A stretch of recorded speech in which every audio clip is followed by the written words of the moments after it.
Hello and welcome to this Advective weather video.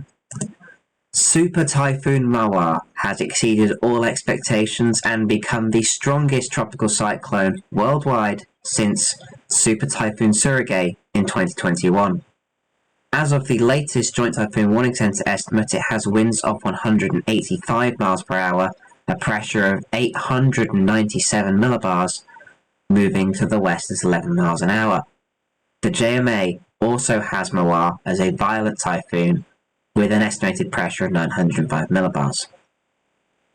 You can see that incredible satellite imagery loop of the storm over the past few hours. An almost perfectly symmetrical circle, a buzzsaw rotating around that clear eye, which is incredibly warm, almost as warm as they ever get in a tropical cyclone.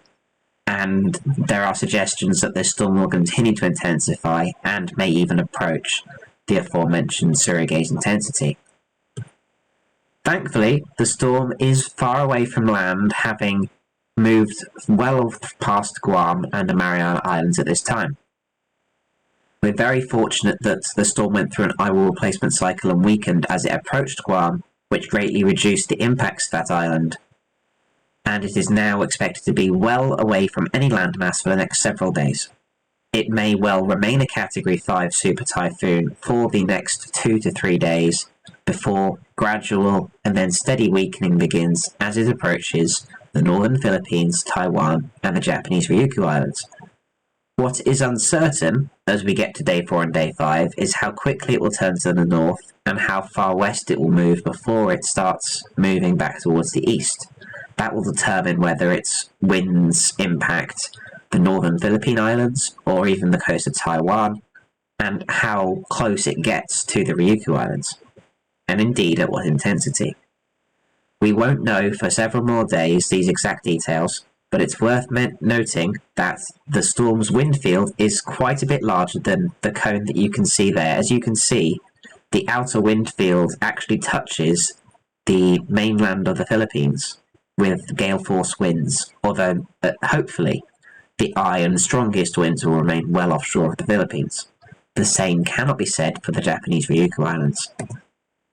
Now here's a look at the GFS forecast for the next 5 days.